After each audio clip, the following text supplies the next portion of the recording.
யார் நீ? மனிதன்தான். சாதாரண மனிதனா? இல்லை, சக்கரவர்த்தியின் திருமகன். நீதிநெறி தவறாத சோழ மன்னரே என் தந்தை. சுத்திரியன் தான்?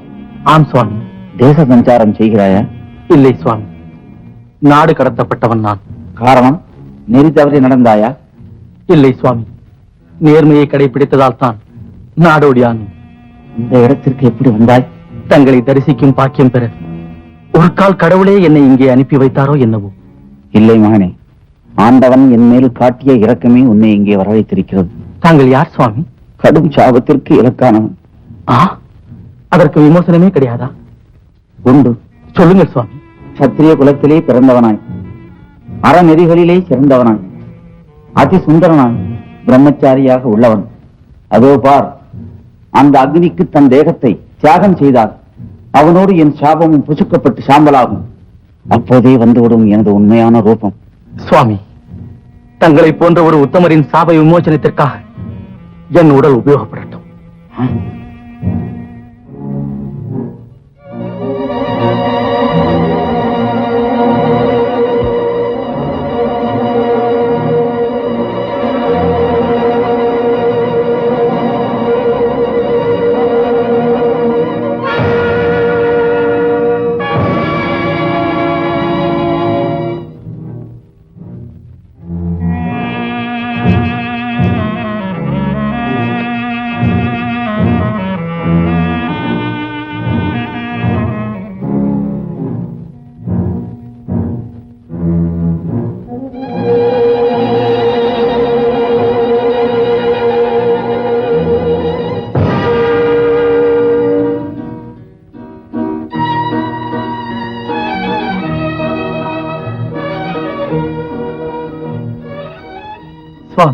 வீரகுமாரா, அக்னி பரீட்சையிலே வென்றாய், எனக்கு புனர்ஜென்மம் அளித்தாய்.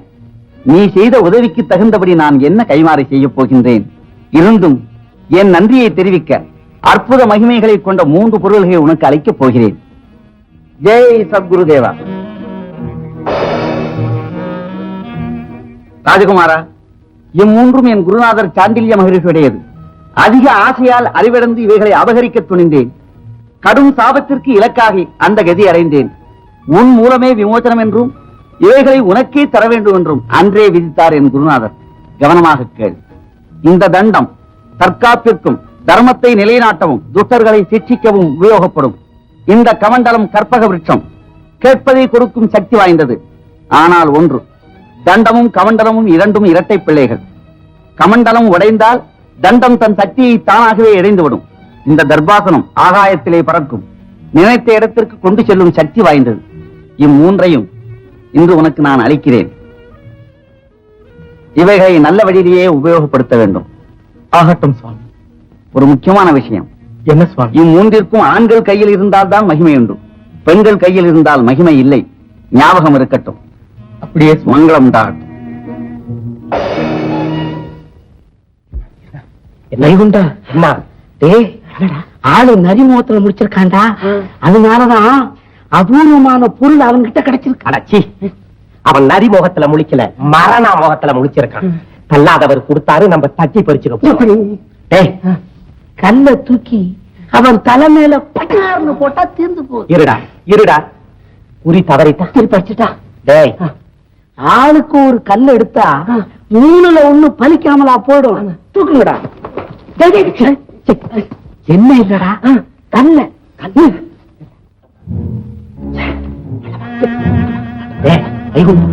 நீ எங்க போயிருந்த?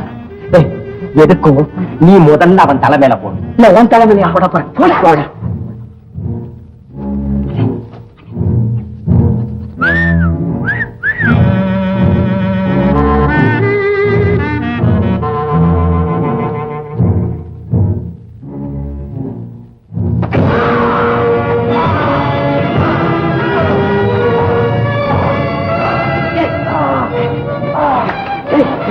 தூக்கி அந்த பழத்தை போடுங்க.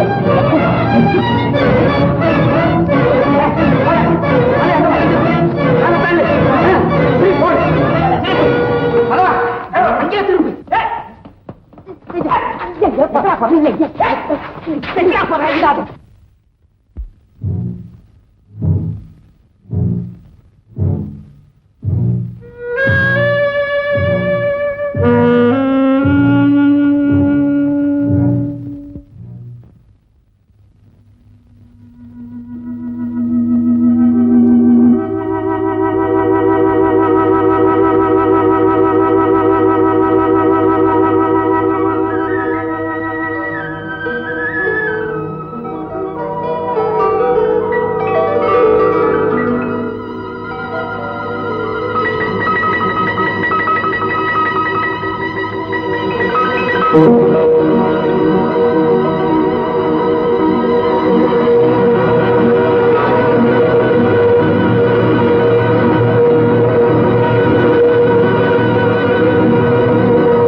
வாட மங்கையும் சேர்ந்தாட வானவரும் அன்று மகிழ்ந்தாட இந்த மாநிலமும் புகழ் கவி பாட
சுந்தரி சுந்தரி சுந்தரி இந்திர சபை கூடும் நேரமாகிவிட்டது, வாருங்கள் போகலாம்.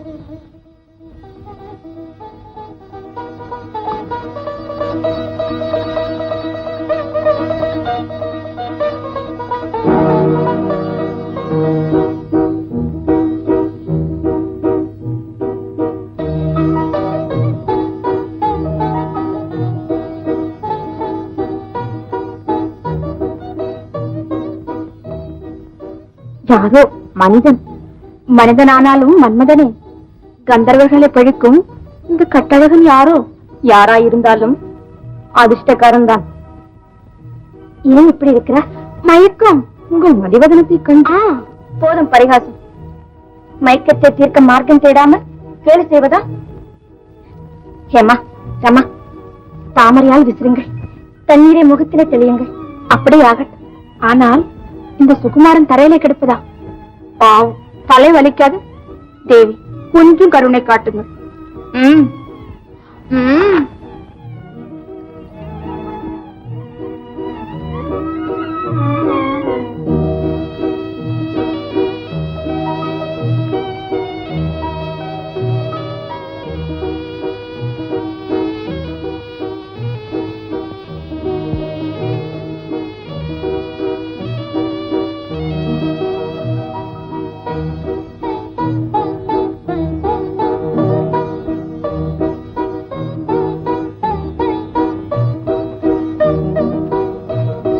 நேரமாகிவிட்டதே, இந்திர சபைக்கு செல்ல வேண்டாமா? இன்னும் இவருக்கு நினைவு வரவில்லையே. வரும் வரையில் நீங்கள் இங்கே இருங்கள், நாங்கள் போகிறோம். அம்மா, நான் வராவிட்டால் இந்திரனுக்கு கோபம் வராதா? இந்த சந்திரனின் சலாபம் கிடைத்த பிறகு அந்த இந்திரனின் கோபம் எம்மாத்திரம். பாடி போகலாம். ரமா, ஹேமா,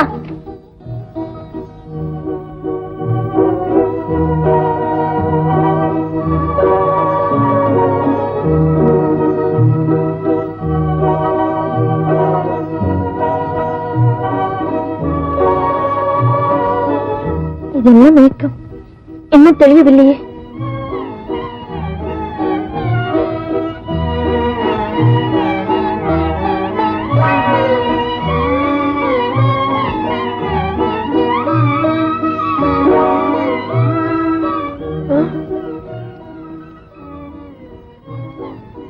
இதெல்லாம் நடிப்பா?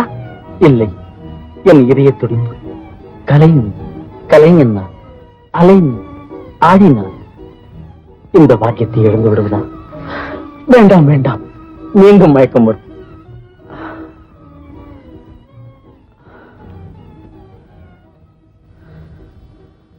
காலமெல்லாம் இந்த கோலத்திலேயே இருக்க வேண்டும் என்றுதான் என் ஆசை.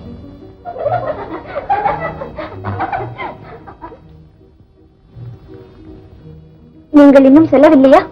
விட்டு செல்ல மனமில்லையே? ஒரே சமயத்தில் தோன்றிய 2 சந்திரனோ ரதி மன்மதனோ என்று சொல்லும்படி நீங்கள் ஹேமா. இந்த கலாமோகினியை பற்றிய கவலை இனி உங்களுக்கு வேண்டாம். சந்தோஷம், எங்களுக்கு வேண்டியது அதுதான். தேவி, நாங்கள் வருகிறோம். நிச்சயமாகத்தானே? திரும்பி வர மாட்டீர்களே? உத்தரவு.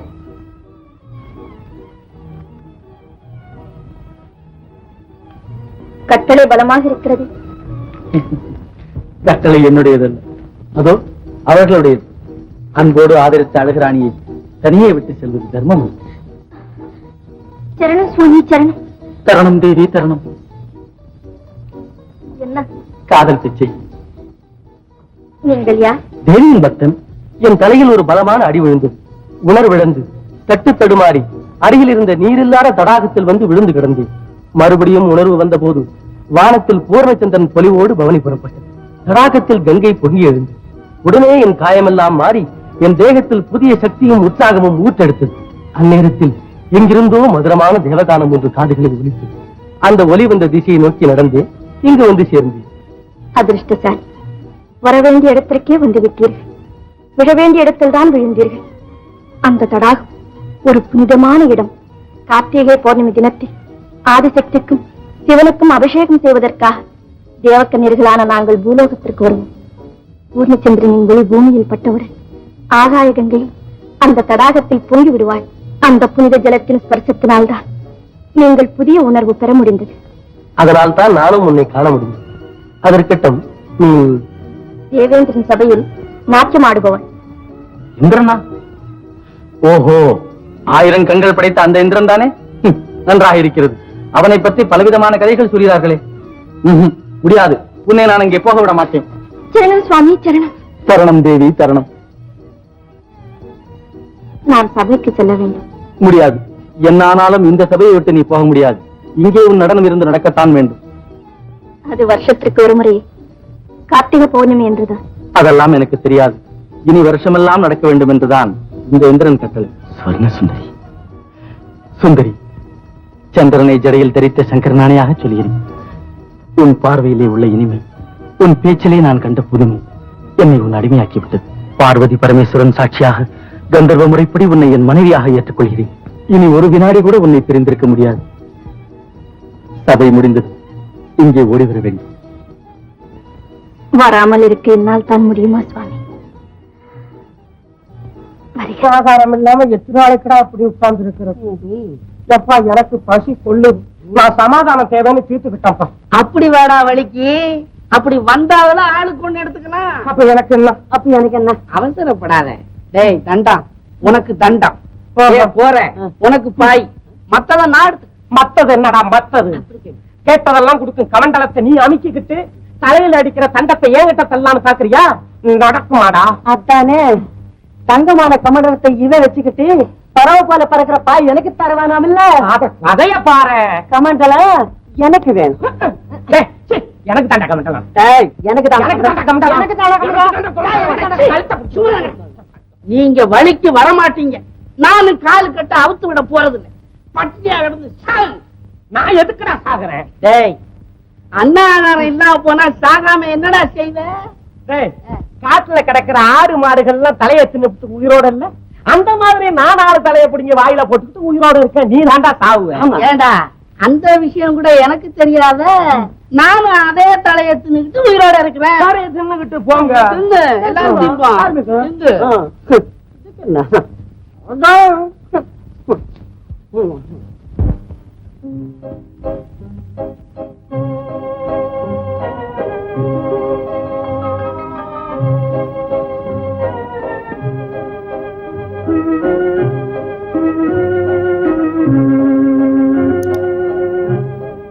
சுந்தரி, சுவாமி, ஏன் இந்த கலவரம்? கலவரமா? என் சுவாமி என்னை பிரேமையோடு அழைக்கிறார். எப்பவும் இதே பல்லவித்தானா? இந்த கதையெல்லாம் தேவராஜனுக்கு தெரிந்தால் ஆபத்து என்பதை மறந்து விட்டாயா சுந்தரி? சுந்தரி, திரிபுவன பரிபாலகன், தேவர்களுக்கெல்லாம் தேவனான மகேந்திரன் 8 திக்கு தேவர்கள் உட்பட சகல தேவதைகளோடும் குழுவிட்டிருக்கிறார். மற்ற மாதர்களையும் கூட்டிக் கொண்டு நீ நடனமாட வர வேண்டும் என்பது அவருடைய ஆணை. இதோ புறப்பட்டு விட்டோம். ஏமா, என்ன ஒரே ஒரு கணம் என் சுவாமியை தரிசித்து விட்டு கண்ணூடி திறப்பதற்குள் வந்து விடுகிறேன். நன்றாக இருக்கிறது உன் காதல் வேகம். அதற்கு அளவே கிடையாது. என் சுவாமியை பார்க்காமல் என்னால் இருக்கவே முடியாது. கொஞ்சம் கருணை காட்டுங்கள். சரி, போய் ஒரு நொடியில் திரும்ப வேண்டும்.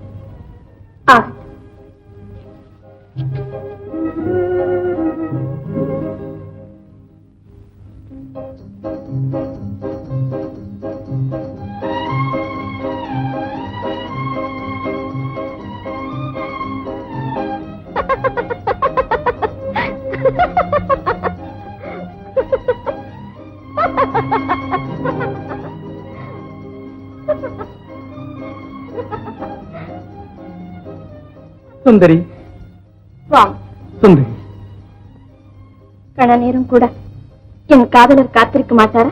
இது கண நேரமா? ஒரு யுகமானது போல் என் மனம் எவ்வளவு தவிக்கிறது தெரியுமா? சுந்தரி, கண்ணில் படும் வரை என் எண்ணமெல்லாம் உன்னையே நினைத்து வட்டமிடுகிறது. நீ வருவாயோ மாட்டாயோ என்று இன்னும் எத்தனை காலம் நான் இப்படி ஏங்கி கிடக்க வேண்டும்?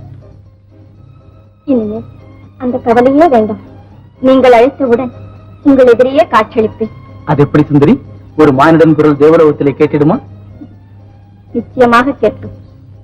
நீங்கள் கூப்பிடவே வேண்டாம், நினைத்தாலே போதும்.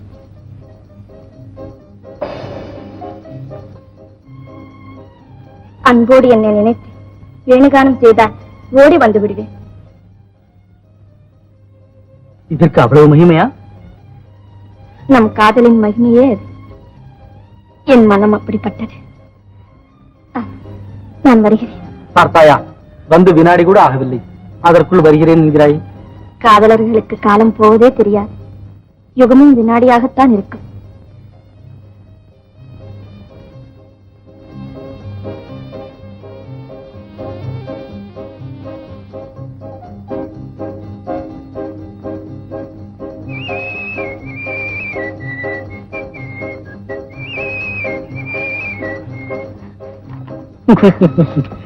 இப்போது உணர்ந்தேன் இதன் மகிமை.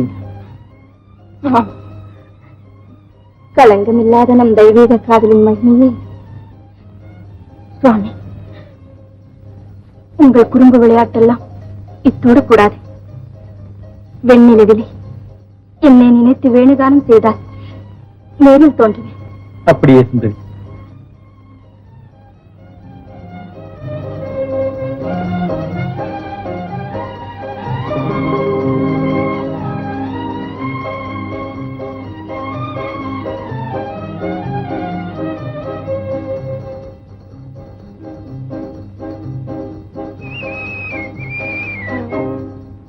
அதுதான் கூடாது.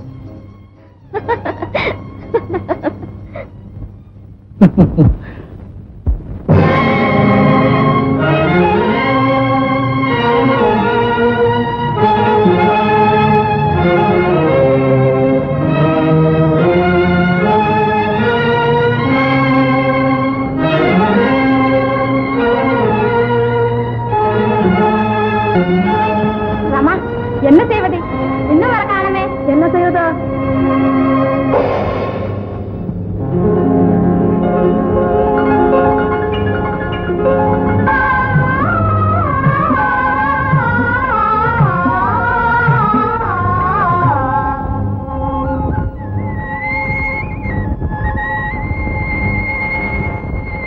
அழைக்காதே, நினைக்காதே, அவைதனிலே